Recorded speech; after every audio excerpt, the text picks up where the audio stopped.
হ বোন ক। ভাইয়া আমার লাগিয়া মোবাইল কিনছো? না রে বোন, নিতে পারিনি। এবার লকডাউনে কাজ কাম কম, হাতে টেয়া পয়সা নাই। একটা মাত্র মোবাইল চাইছি, ওটার জন্য তোমার কাছে টাকা নাই? তুমি ভাই অনেক স্বার্থপর হইয়া গেছো। হ, আমি স্বার্থপর। যে বয়সে তোরা বন্ধু বান্ধব সব ব্যাগ কান্দে লইয়া কলেজ যাইতি, সেই বয়সে পরিবারের বোঝা কান্দে লইয়া আমি বিদেশ আইছি। 60 ডিগ্রি গরম মাথায় লইয়া মরুভূমিতে কাজ করছি। যখন তোরা অসুস্থ হইতি, হাজার হাজার টিয়া খরচ করে তোকে সুস্থ করছি। অথচ 103 ডিগ্রি জল লইয়া আমি কামে গেছি। ঠিক বয়সে বিয়াটাও করি নাই তোকে সুখের লাগিয়া, তারপরেও কবি আমি স্বার্থপর? তোমার এসব কিচ্ছা শুনবার সময় নাই, আমি এখন রাহি।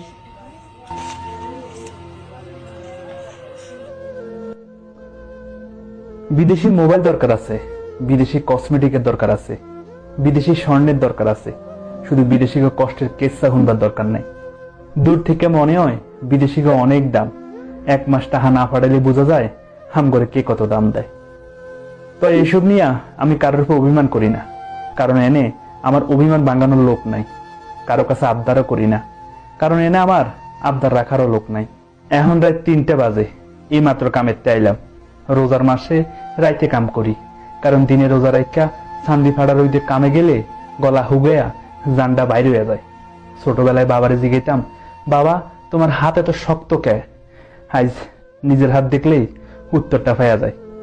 একসময় বাপের হাজার হাজার টি নষ্ট করছি, তাই অহন বুঝি 10 টাকা কামাইতে কয় ফোড়া গাম ফালাইতে হয়। বিদেশে ফহাট বইটার টাহা নিয়ে হাঁড়িরা শুধু মাথা ভর্তি টেনশন নিয়ে হাঁড়ি। সেহেরির সময় গনায় আইতেছে, তাই আজ কি রান্ধুম জানি না। ইফতারি করছি রাস্তায়, 1 বেড়া 2টা খেজুর আর 1 বোতল জুস দিছে। কতদিন যে মায়ের রাত্রে ইফতারি খাই না, কেমনে খামো কন?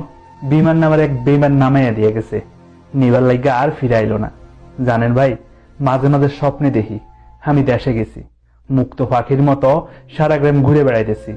মায়ের কোলে মাথা রেখে কইলাম, মা ও মা, আমি আর যাবো না বৈদেশে।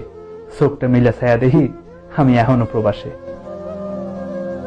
এনে স্বপ্ন দেখারও সময় নেই, তোমগো রাইতে ঘুম হয় না, আর আমগো মন বইরে ঘুমানোর সময় হয় না। কতদিন যে মনটা বইরে ঘুমাইতে পারি না।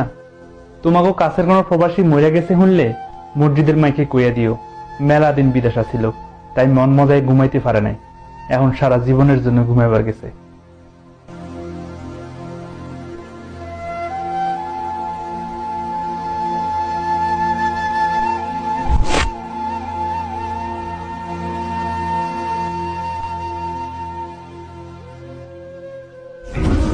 প্রবাসীদের ভাগ্যে কি আর সে সুযোগ হয় মানুষের বাড়ি গিয়ে গিয়ে সালাম করতে, সব বন্ধুরা একসাথে হয়ে ঘুরতে যেতে?